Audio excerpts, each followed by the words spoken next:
Hi there, it's Grace Krivinger. Welcome back to the Art of What's Next podcast.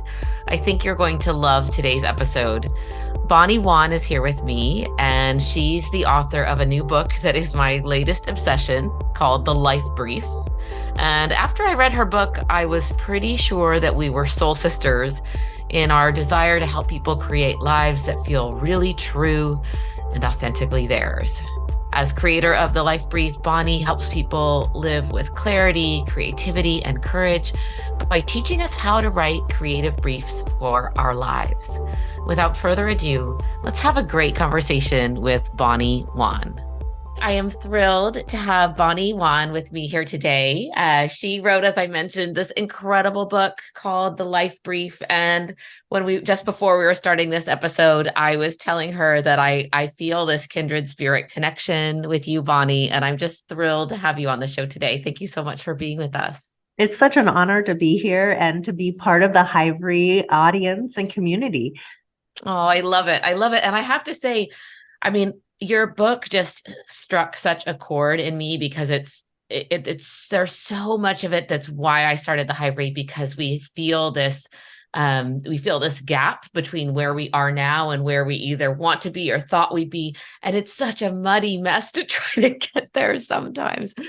So what you do is you've created this concept of the life brief to guide us towards the clarity that so many of us are yearning for in our lives. So can we just talk about what is the concept of the life brief?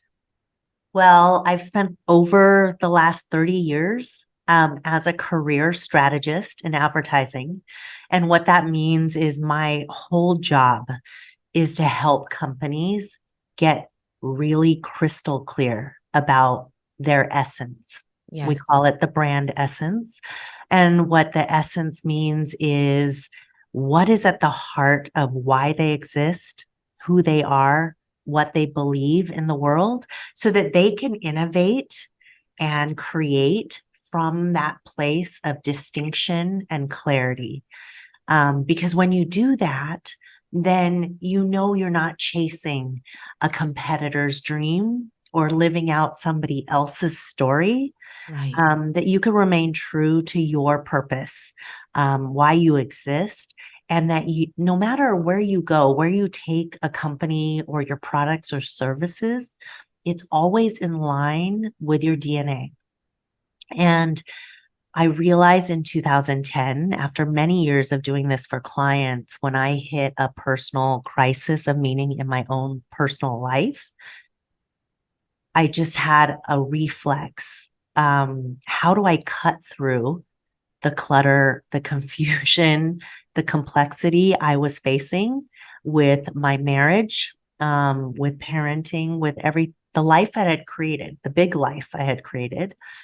And my reflex was to do what I did for every client, was to drop in to the essence of what I really wanted and identify what mattered most.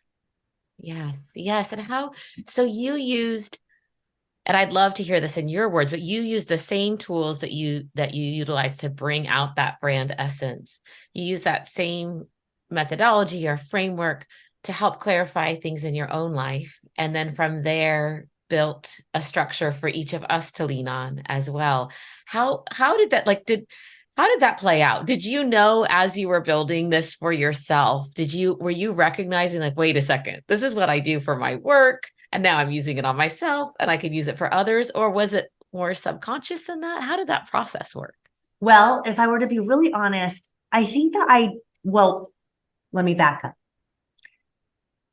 My whole life has been fascinated by human motivation. I think it's what got me into the job that I have, my day job. Mhm. What motivates people? What drives them?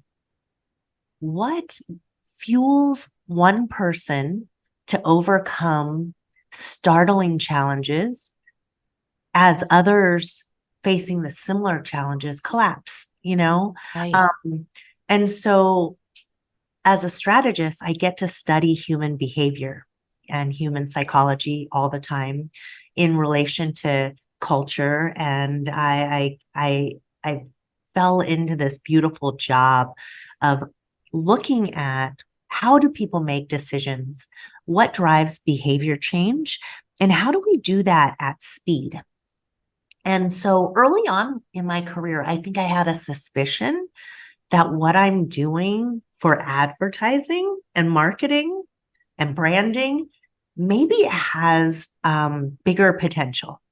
Mhm. But I didn't really understand what that meant or how that could come about until I I found in my own life a desperate need. And when I hit rock bottom, it was either I was going to divorce my husband or I was going to try something and experiment with a way out.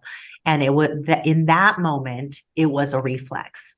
I was at my childhood home, my parents, at a on a business trip, and some unbearable questions kept circling in my mind. And Yeah. we had probably been going through a dark year-long chapter in our marriage where we had three young kids under the age of 5.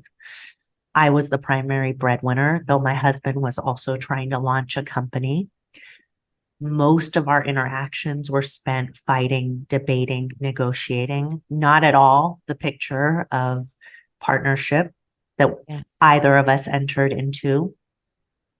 I felt like our kids were not getting enough of us, that we were not giving the right parts of us to each other. And we certainly didn't have the time to ourselves to replenish and revive. And so it was a circus and it was going on in loops. We were both angry, frustrated, at our wits' end. And then in my childhood home, in my childhood bedroom, something, happens. You return to a different part of yourself, you access a different part of yourself. Right. And suddenly I realized this impasse, this stuckness was familiar to me. I've been on the other side of it, on the other side of the table with clients for really, for so many years, where they see a mountain of messiness, competitive turmoil, stakeholder pressure, all kinds of things that they can't see through the trenches of their own problems.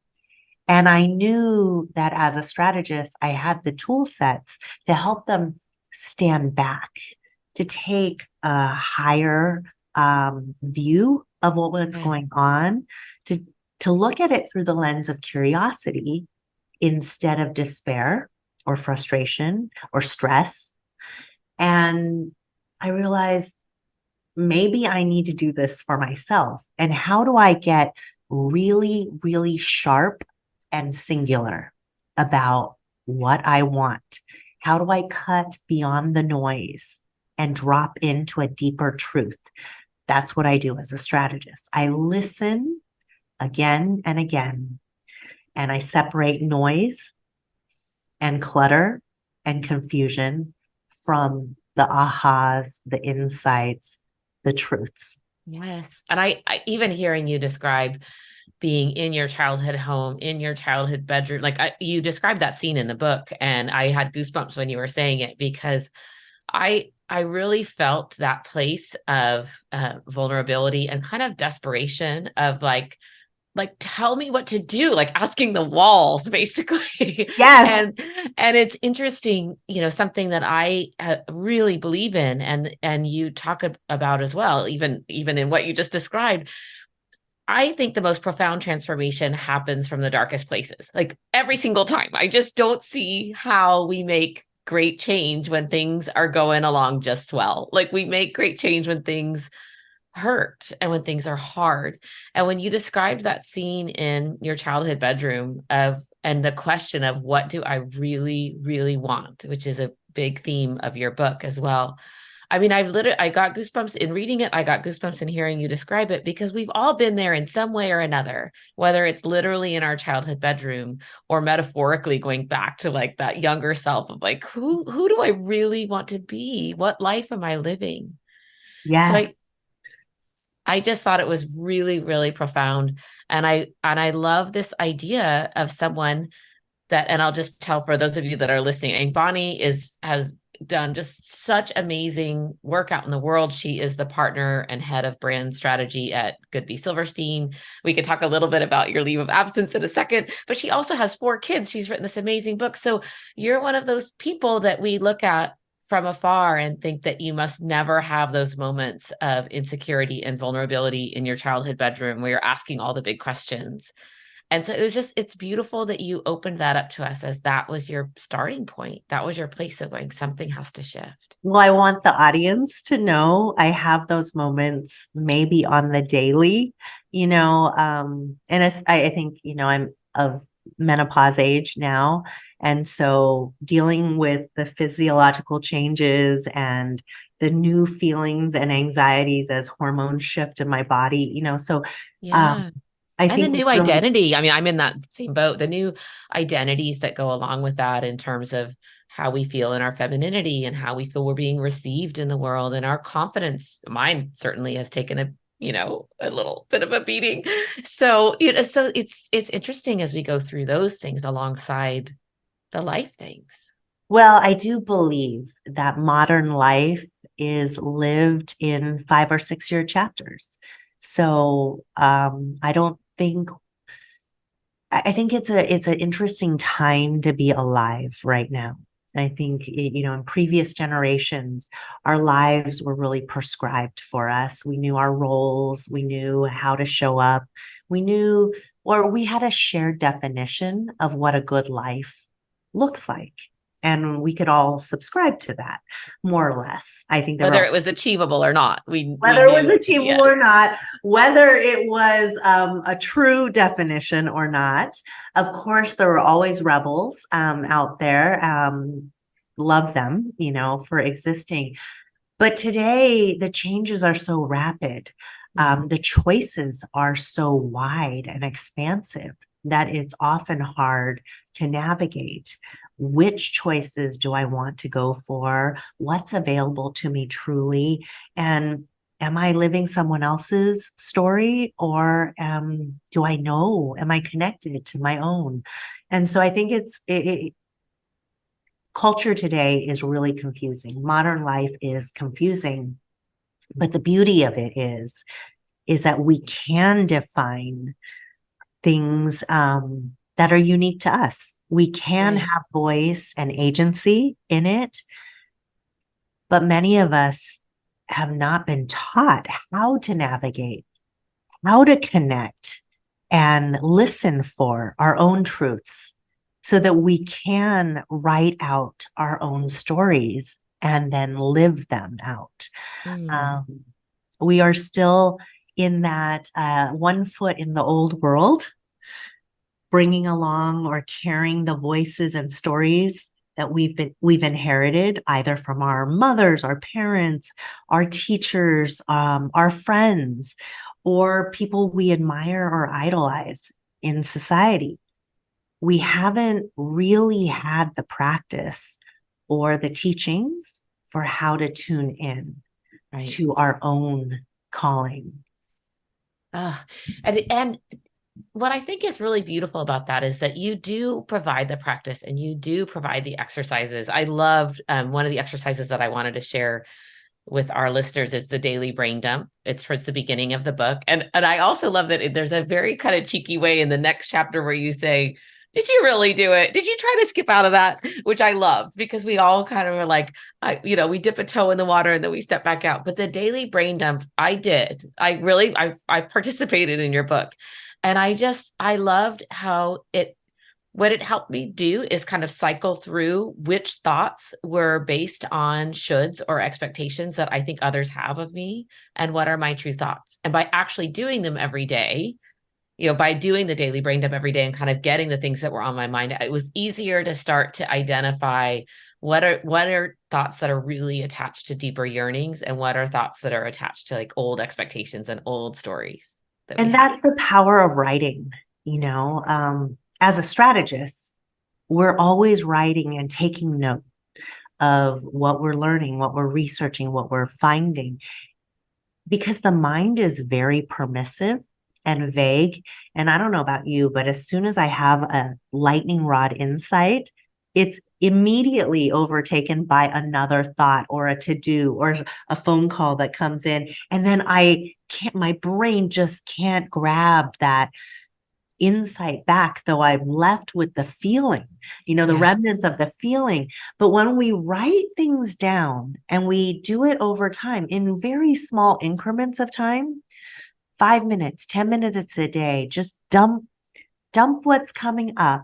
And the practice of just simply allowing what's coming up from within out and onto the page without judgment, without Yes. withholding, without editing. Then at the end of, let's say, 2 weeks, you have a collection that you can then examine from a beginner's mind through stranger's eyes without the attachment to the feelings that came along with those thoughts. And yes, then you can sort, oh, this is noise, or oh, there's my mother right there. Oh, wait, but this is interesting. And this shows up time and again. Is this a pattern? And what is this pattern telling me? What is I it stimulating in me? And now we can be in relationship with ourselves. it's amazing. I literally like I'm like holding myself down. I want to be kind of jumping out of my seat because I don't know how if I can describe to you how much I agree with you and how personally I have seen this again and again. I've told this story before. I had this green journal 10, 11 years ago, and I would write in it every day around the same ideas of deeper yearnings and what I really, really wanted. And every day I'd write in this journal. And every day I would say, but I really have no idea what I want to do. I just don't know. I just don't know. And then I went back and read the journal, the kind of front to back, as if it were a book.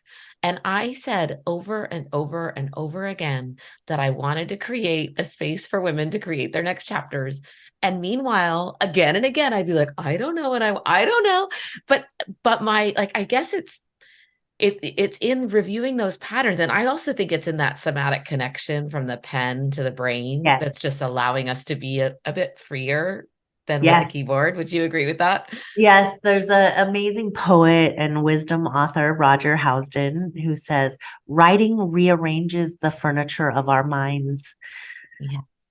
I love poets because they put things just so. Writing rearranges the furniture of our minds. And so your story coming out of your mouth, from your brain to your mouth was, I don't know. I have no idea what I want. Yet on the page, again and again, subconsciously, you were telling yourself exactly what you wanted. Right. Oh, it's just it. Speaking of poets, I wish I could remember who this was. Someone is going to reply in the comments, or maybe you know. But there was a poet that used to say that she would like a poem would come to her and she'd like have to run out of the house and like go grab it by the like Yes, go grab it before it escaped. And yes. I mean ideas are like that. The patterns of our lives, the clarity we're looking for is like that. Like we have to go grab it. You got to write it Like down, right? yes. And once you park it, then you can let go of that anxiety, that energy, because you can always return to it. But if we don't lock it in, Right. grab it, write it, capture it, then it's fleeting. Right. Right. Oh, I And love it. so, people have made the observation to me that, oh, wow, this practice is a lot of writing. It's very word heavy. And, I do believe that it is not analytical, though. I think we associate writing with analysis, right? And there's many forms of writing. But when you talk about the brain dump, it's very intuitive. It's unlocking the subconscious. I call it letting the pen lead because you're not Mhm. planning what you're writing. You're allowing it to come out. And the exercise calls for continuous writing. Even if you get stuck, that you repeat, I'm stuck, I'm stuck, until it flows again. And that form of writing is a discovery. It's a form of discovery. And then afterwards, only afterwards, can you look at it, chew on it, reflect. See what it's actually saying. Right.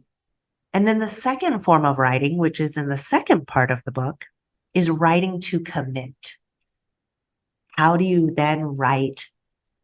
Take a look at all the patterns, all the threads, the insights and ahas you've collected in the first part. I forgot to say there are 3 parts to this Oh, practice. and they're so great. They're so great. You share them with us because they're really Okay. good. They're really good. Get messy is part 1. And this is where we collect the ingredients of our truths. And, Yes. and there are so many exercises, ways in a strategist toolbox to get those things out. And the book, I've tried out probably not all of the tools, but some of my favorite tools for what strategists do to get people to drop into those insights quickly. Because in advertising, we have to operate in minutes and seconds, not months and years. We're not therapists, we're not coaches. So we work with what are the tools, the exercises, the questions that help people drop in and cut through fast. And so that's what's populated in part 1, Get Messy. And that's all about being generative without editing, without judgment. And it's the practice of setting aside your inner critic, your inner judge, your inner editor, because really at the fundamental essence of this practice, it's you being in relationship with yourself and allowing those truths to come forward in your private practice. Right. To be able to acknowledge them and not suppress them, stuff them away, avoid them. And once you've collected the ingredients through all the exercises, some might work for you, some might not. Go with the ones that do. Then you have the ingredients to study, to reflect on, sort, and organize. You can sort out the noise, the stuff that's drama, distractions, the noise of today, the noise of circumstance or situation. Right.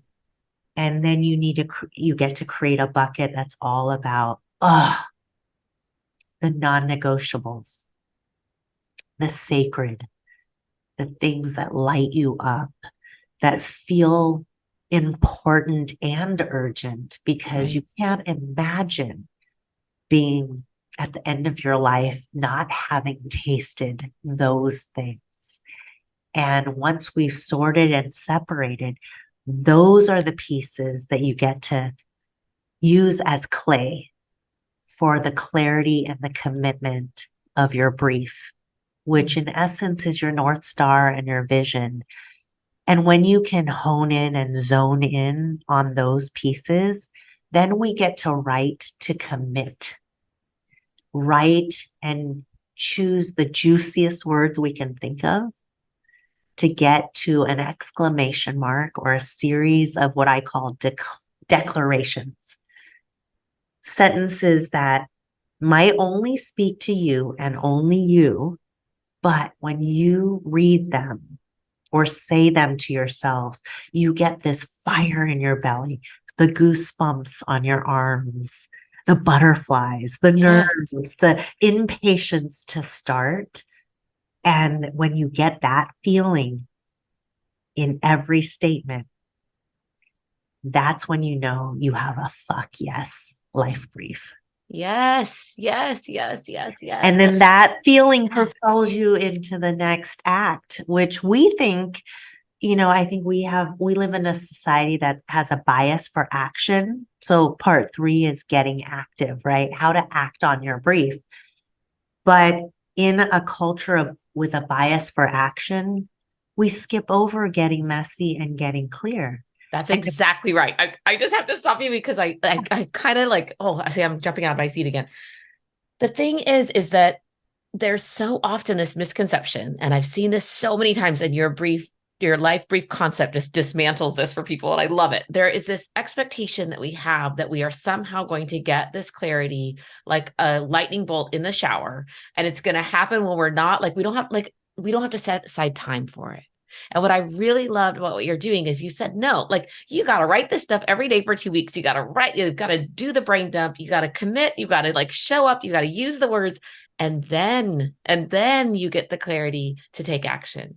Because if we expect it the other way around, if we expect that we should act first, as we've been taught by our society, the only place we can come back to is the shoulds and the expectations and the inner critic and the because we haven't had a chance to do the work yet, right? Like, Yeah, sorry, I when just you act so without excited. that clarity, it's life's full of U-turns, Yes, second guessing, yes, panic moments, I say action is a byproduct of clarity. right. Without the clarity, though, you're chasing your own tail. And Or, going back to the same as it always was, right? Like it's like yeah, we let's tend to repeat ourselves. We either sleepwalk and take the same actions again and again, or we throw spaghetti at the wall, right? We try this, we try that, try a little of everything. It's a taster's menu, but we're not really going anywhere. But when you get clear, suddenly and automatically, what happens when you have that fuck yes feeling? Your attention automatically swerves and it yeah. starts looking for the opportunities and invitations and ideas that take you to your brief. And your decisions start to clarify themselves because you can weigh every decision. Does this choice serve my brief or doesn't it? And that becomes very clear, right? So you almost have a tuning fork or a compass Yes. for the choices that you make and the decisions you say yes to and what you say no to. It's so beautiful. It's so beautiful. I just love it because I feel like it reframes there's so often this desire that we have to know our internal answers, right? To know like, who am I really? What do I really, really want? And I love one of your questions. It was an exercise in the end of one of the chapters, and it was if you really knew me. Mm-hmm. I loved that one because I think there's so much mentorship and guidance that you're providing us in getting out of the way of again kind of the societal expectations or the way that we've always done things or the ways that we stay stuck. Yes, and that question comes from Ashanti Branch, and I just want to call it out. He's an amazing educator. A lot of the toolbox come from these incredible people. It's an amalgamation, the strategy community, and even Ashanti, who's an educator, not a strategist. But there's so many tools out there, but not all of the tools or questions are created equal. Like, who am I? That's a big, daunting hairball of a question. How do I even break that down? Right, right. But what do you want? Boom, it drops you in. And it doesn't mean that you always know the answer, but your brain wants to know the answer. It feels just within reach. And so you'll work hard for it. And the beauty of questions is they hijack our brains and they stimulate us out of panicked stories, the theater of our minds, where we tell each other ourselves, I'm not enough, blank, fill in the Right. blank, or I can't, or this doesn't work. Questions take us on a new journey. They pivot us out of those hardwired stories. Right. Those And loops. yeah, and they send us on a little bit of a new adventure. Oh, it's so beautiful. I have to ask you, because I loved that question, if you really knew me, I thought was such an interesting way of kind of getting out of our own way. But how would you answer that question? Like, if you really are to Yeah. finish that sentence, if you really knew me for Well, our listeners or for people that and also for what you're going through now. I mean, again, you're a mom of four, you have a big job, you just launched a book. I know you've been launching this book with this incredible tenacity and energy and inspiration. Like you're putting a ton into this. So right now, how do you answer that question if you really knew me? well, so many different ways. If you really knew me, you'd know that I have as many dark doubts as anyone out there. Mhm. I have just become really practiced in understanding that curiosity, creativity, and action help pivot me out of the doubts. I Yes. know now what I wish I knew when I was younger is not to sit and spin in my head, but to get up, ask myself a question, create something, chase an idea as messy as it gets, or propel myself to do something. And every step I take, it'll take me to a new place that shifts my emotional state, my spiritual state, even my physical state.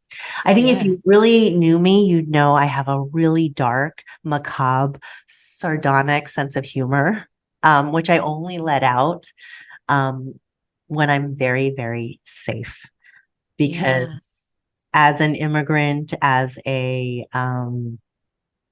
someone who had a tough childhood, I don't feel safe uh, letting my full self out. As I see many underrepresented people, women, anybody who has spent time on the periphery. Right. Safety is such an important thing.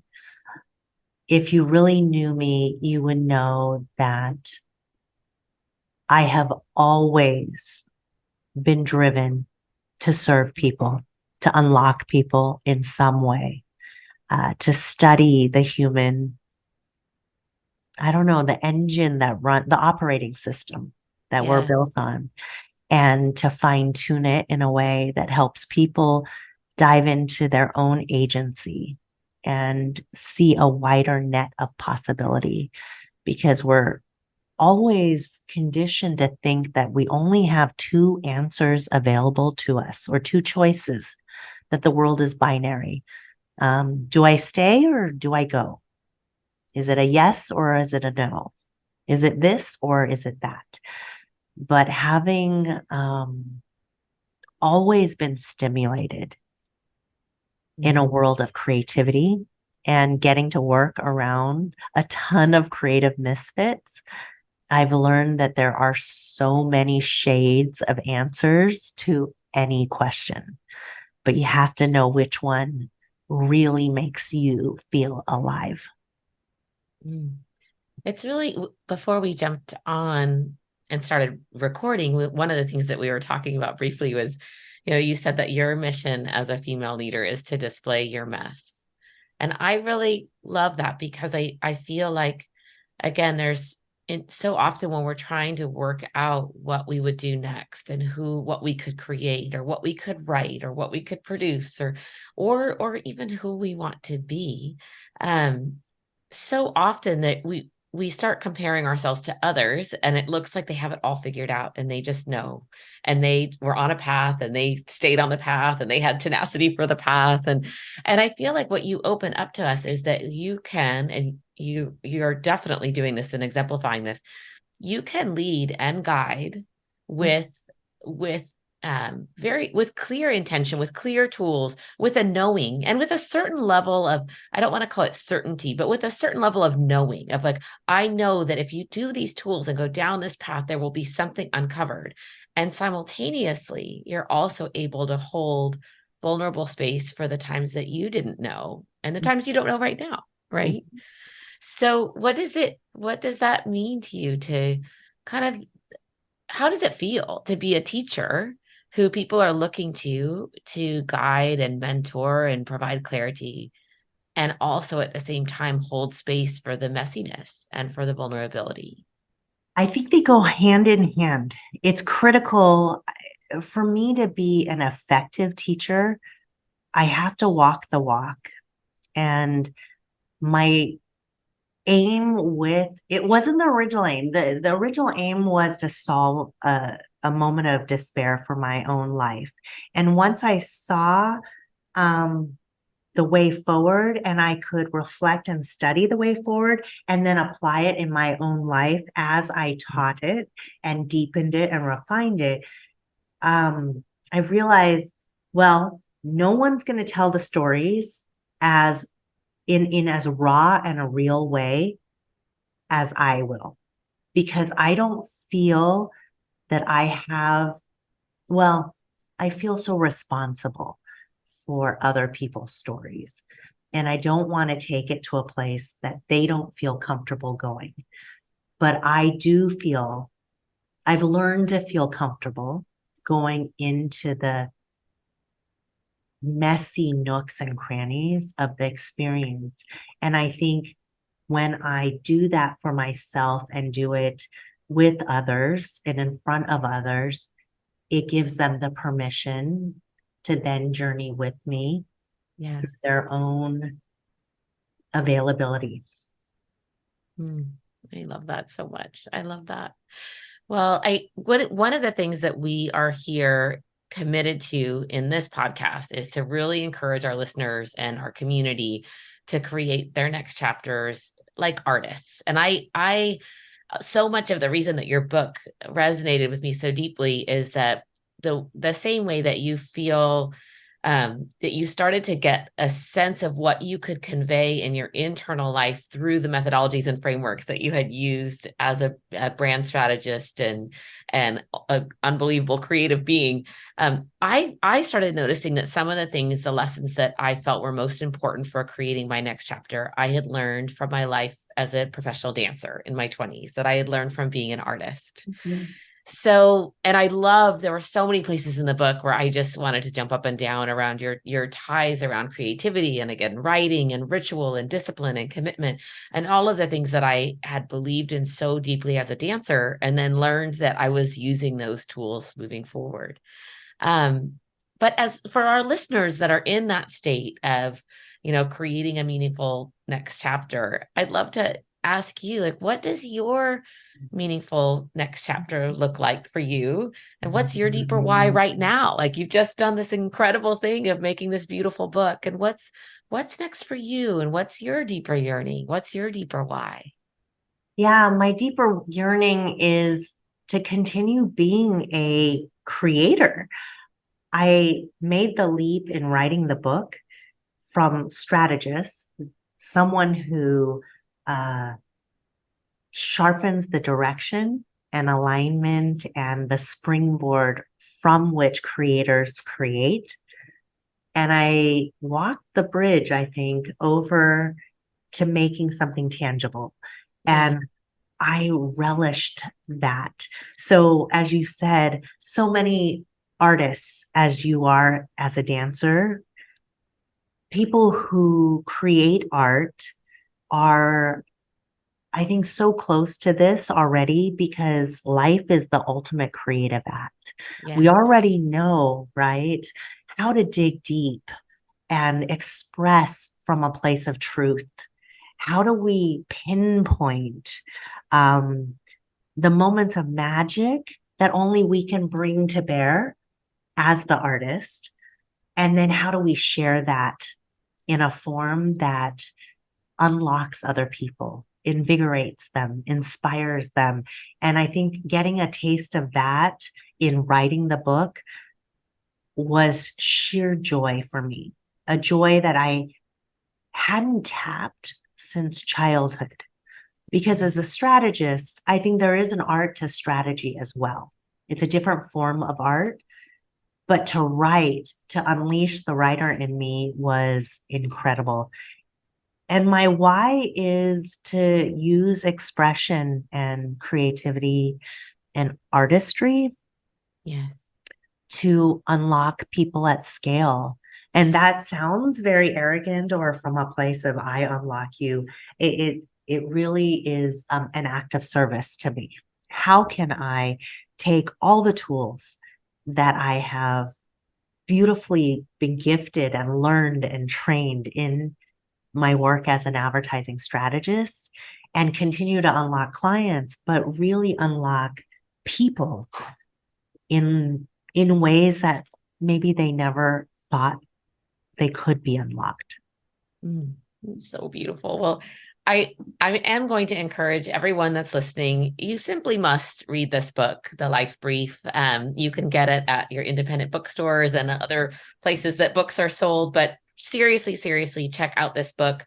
Before I let Bonnie go, and I don't want this conversation to end because again, I feel we are kind of kindred soul sisters in the way that we think about helping people create their next chapters and finding clarity and being vulnerable and trusting enough to get messy in that. You're so inspiring in that way. Is there any last kind of words of wisdom or advice that you'd offer to our listeners that are searching for that clarity and what's next and creating their next chapter? Yes, I would say you have more agency than you think you have. You have more possibilities available to you than you think you have. And this work, though we call it work and we've talked about exercises and all that, it is small, tiny, daily increments of time. And like you said, it can happen lightning fast. This isn't arduous.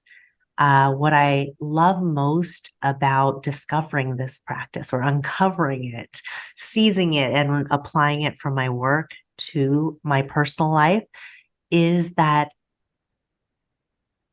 what it takes is attention and presence more than it takes time and work.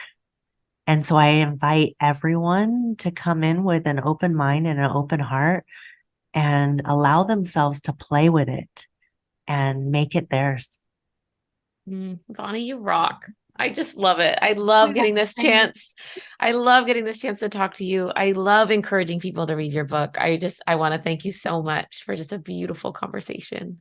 Thank you so much for creating the community, inviting people to next chapters. I feel like our work is very parallel, and I hope that there's more of it to do in a collaborative, co-creative sense, Yes.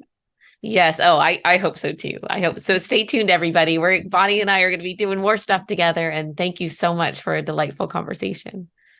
Thank you. I hope you found this episode helpful, idea provoking, and inspiring, especially if you're in the midst of creating or clarifying your next chapter.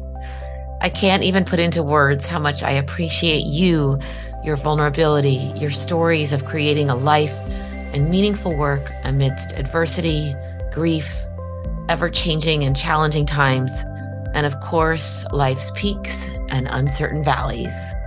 You are seekers, wisdom sharers, and artists of life, and together we can build meaningful next chapters that feel aligned with who we really are, what we're put on this earth to do, and how we can make a difference one human being at a time. Please subscribe on Apple Podcasts or on Spotify or wherever you get your podcasts. And I would love it if you could leave a review for The Art of What's Next.